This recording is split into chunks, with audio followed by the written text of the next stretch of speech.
ఊళ్ళో లొట్ట పీసులు ఉన్నాయి కబుర్లు? నేను చెప్పనా గురుగారు? అబ్బా గుర్రుగారు ఏమిట్రా గూబా? మీరెప్పుడు బబ్బు అని గుర్రు పెడుతుంటారు కదండి, అందుకే గుర్రుగారు అన్నాడండి. కూష్మాండం మొదలు కొడతాను కుంక వేధవులు. ఒరే సిద్ధు, ఈ ఊళ్ళో ఇంకా విశేషాలు ఏమైనా ఉంటే చెప్పు. మరేమోనండి, మీ బావగారండి ఈ శ్రీరామనవమి ఉత్సవాలతోనండి ఈ నేలకొండపల్లిని అపరాజ్యుగా మార్చేస్తారటండి. అబ్బా చండ ప్రచండ మహాపండితుడైన ఈ పింగళి అగ్నిహోత్రావధానాల గురించి చెప్పండిరా అంటే ఎవడో బావా భబ్రాజమానంగాడు అంటారేమిట్రా చెంపు చెంగలప్పలు. మీ గురించి అండి నన్ను చెప్పంటారటండి. మీరట ఈ ఊరినట కిష్కింద చేసేస్తున్నారట. ఎవడ్రా కుంకుడుకాయ కూత కూసింది?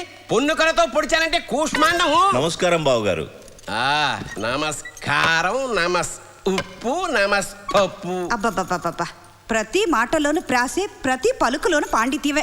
అపర పరమానందే కదండి మా అన్నయ్య. అలాగే కానీ నాకు ఆ పరమానందయ్య అంటే పరమ చిరాకు. పాండిత్యంలో భూనభోంతరాళాలు బొబ్బలు పుట్టించే భోజరాజుతో పోల్చావనుకో ఏదో సర్దుకుంటా. భోజరాజు కన్నా భోజనరాజు అంటే బాగుంటుందేమో. గుండు మీద గుద్దానంటే కూష్మాండం కుప్ప కూలుతుంది. పోవేధావాయ్. కూష్మాండం బావగారు, మా కోడలి పిల్ల ఎక్కడ? ఎలాగెలాగెలాగా కూష్మాండం బావా? కోడల పిల్ల పెచ్చులుడిన గోడమొహం వీడును. ఏముదినా ఇదేనా రావడం? మా అల్లుడు గోపకిషోరుడు ఇంకా రాలేదా? మా వాడు గోపకిషోరుడు, మీ అమ్మాయి రుక్మిణీదేవి ఇప్పుడు అప్పుడు వచ్చేస్తాడు. పరాచికాలు చాలు.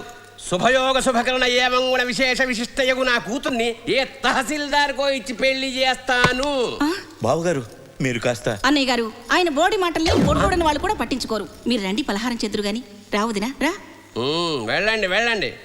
పలహారాల దాకా అయితే పర్వాలేదు, అది మళ్ళీ పెళ్లి భోజనాల దాకా వచ్చిందంటేనే ఒళ్ళు మండుతుంది. మీరు ఎన్నైనా చెప్పండి, గోపన్న మన కమల చిలకా గోరింకల్లా ఉంటారనుకోండి గురుగారు. నువ్వు నోరు ముయ్యకపోతే కూష్మాండం కుక్కుతా. కాబోయే మామగారికి కళాభివందన. కాబోయే మామగారు, రాబోయే అల్లుడు, ఈ కొబ్బరి పీచు కబుర్లకేం గాని ఈ చిలకేమిటో? కమల పుట్టినరోజు కదా, బహుమతిగా ఇద్దామని మాము. చిలక చాలా బాగుంది. కమల పెరట్లో ఆడుకుంటోంది. వెళ్ళి చేసి వస్తా. అలాగే. ఆగాగాగాగాగాగాగాగు. చిలకనే ఎందుకు ఇద్దామనుకుంటున్నావు? చిట్టెలుకనిస్తే బాగోదు కదా మాము. ఎలక పిలక చిలక గిలక ఈ మాటల గారిడి కాదు. నన్ను ఢీకొనాలంటే ఏదైనా సాహితీ సమస్య విసురు. సాహితీ సమస్య అయితే కాసుకో. మీ నాన్నగారి కోడలే అన్నగారి కొడుక్కి కాబోయే భార్యకి పుట్టే బిడ్డకి మీరేమవుతారు? ఎలాగెలాగెలాగెలాగా? మీ నాన్నగారి కోడలి అన్నగారి కొడుక్కి కాబోయే భార్యకి పుట్టే బిడ్డకి మీరేమవుతారు? మా అన్నగారి కోడలికి అత్తగారి నాన్న విప్పలేరు. విప్పుతారు.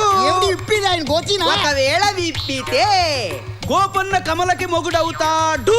ఒకవేళ విప్పకపోతే కమల గోపన్నకి పిల్లమవుతుంది. మీరు విప్పలేరు.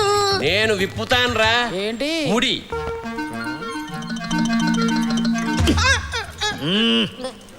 మా గురించి చెప్పు.